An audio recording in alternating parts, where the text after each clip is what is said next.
To you by NBC bearing, भारताची पहिली bearing उत्पादक। मुंबई महाराष्ट्रापासून तोडली जाईल अशी शंका आणू नये। मुंबई काल आज उद्या महाराष्ट्राचीच। चंद्रसूर्य असेपर्यंत मुंबई महाराष्ट्रातच राहणार, सभागृहातून मुख्यमंत्री फडणवीसांचं आश्वासन। मुंबई बाहेर गेलेल्या मराठी माणसाला पुन्हा मुंबईत आणणार, बाळासाहेबांच्या जन्मशताब्दी निमित्त मुंबईकरांसाठी योजना आणू, बाळासाहेबांच्या चरणी योजना पुष्प अर्पण करू, उपमुख्यमंत्री एकनाथ शिंदे यांची घोषणा। तिजोरीत खूप पैसे नाही, पण महाराष्ट्राची अर्थव्यवस्था भक्कम, 2030 पर्यंत $1 ट्रिलियन टप्पा गाठणार, फडणवीसांचा निर्धार। तर 1 जुलैपर्यंत कर्जमाफी संदर्भात पुढील धोरण जाहीर करू, फडणवीसांकडून स्पष्ट। जे करार होतात तितकी गुंतवणूक प्रत्यक्षात होत नाही, महाराष्ट्रातील बेरोजगार तरुणांचे प्रश्न आजही अनुत्तरित। 7 दिवसांच्या अधिवेशनात पुरवणी मागण्या मंजूर करून घेणं हाच एकमेव हेतू होता, जयंत पाटलांची सत्ताधाऱ्यांवर टीका। गडचिरोलीत विमानतळ तयार करण्याची योजना, अमरावतीत पायलट प्रशिक्षण अकादमी सुरू करणार, आशियातील सर्वात मोठी हवाई प्रशिक्षण संस्था असेल, मुख्यमंत्री फडणवीसांची घोषणा। मस्साजोग प्रकरणात 8 आरोपींना अटक, फरार आरोपी कृष्णा आंधळेचा शोध सुरू, संतोष देशमुखांच्या कुटुंबियांना न्याय देणारच, सभागृहातून शिंदेंची ग्वाही। मुंबई महापालिका निवडणुकीत महायुतीच्या जागावाटपासाठी 2 दिवसात पहिली बैठक होणार, भाजपकडून 4, शिवसेनेकडून 6 नेते वाटाघाटी करणार। मुंबईत भाजपचं 150 जागा लढण्याचं लक्ष्य, तर शिंदेंची शिवसेनाही 125 जागांसाठी आग्रही, कोर कमिटीच्या बैठकीत चर्चा, सूत्रांची माहिती। राज्यातील सर्व 29 महापालिकांची निवडणूक एकाच टप्प्यात होणार, जानेवारीच्या 3ऱ्या आठवड्यात मतदान घेतलं जाणार, अशी माहिती।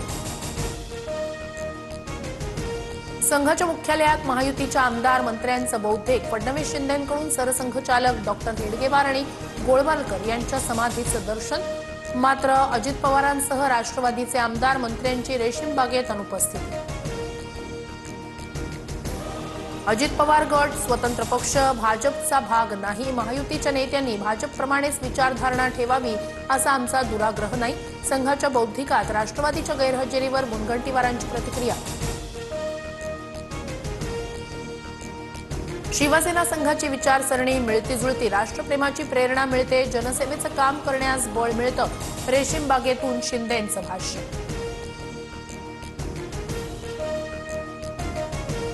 देशाच्या राजकारणात 19 डिसेंबरला मोठी घडामोड, भारताचा पंतप्रधान बदलून मराठी माणूस पंतप्रधानपदी विराजमान होणार, पृथ्वीराज चव्हाण यांचा मोठा दावा, इस्रायली गुप्तहेराच्या स्टिंग ऑपरेशनमुळे अनेक जण अडचणीत येण्याची शक्यता।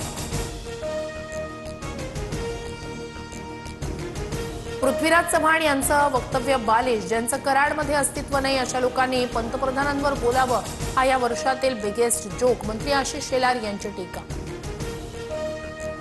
विरोधी पक्षनेता निवडीबाबत सर्व अधिकार मुख्यमंत्र्यांचे, सरकारनं आता नाटकं करू नयेत, विरोधी पक्षनेता करायचा नसल्यास तसं सांगा, माजी मुख्यमंत्री पृथ्वीराज चव्हाण यांचा निशाणा। शालेय पोषण आहारात 1800 कोटींचा घोटाळा, टेंडरमध्ये 134 किलोच्या वाटाण्याचा उल्लेख, मात्र विद्यार्थ्यांना 30 रुपये किलोचा वाटाणा दिला जातो, ठाकरेंचे आमदार कैलास पाटील यांचा गंभीर आरोप। बीडच्या माजलगावमध्ये वकील मंगेश ससाणे यांच्या वाहनावर हल्ला, वाहनाची काच फोडल्याप्रकरणी 2 अज्ञातांवर गुन्हा दाखल, धारूर पोलिसांची माहिती। सोलापुरात ऊस दर जाहीर करण्यासाठी संघर्ष समिती आक्रमक, मोहोळ तालुक्यातील जकराया साखर कारखाना बंद पाडला, व्यवस्थापन आणि शेतकऱ्यांमध्ये वादावादी सुरू। दिल्ली NCRमध्ये प्रदूषणाचं संकट, ग्रॅब 4 लागू, सर्व बांधकामांची कामं थांबवण्यात येणार, 10वी-12वीचे वर्ग वगळता सर्व शाळांचे वर्ग बंद, शहरात ट्रकच्या प्रवेशावरही मोठे निर्बंध। Brought to you by NBC bearing, भारताची पहिली बेअरिंग उत्पादक।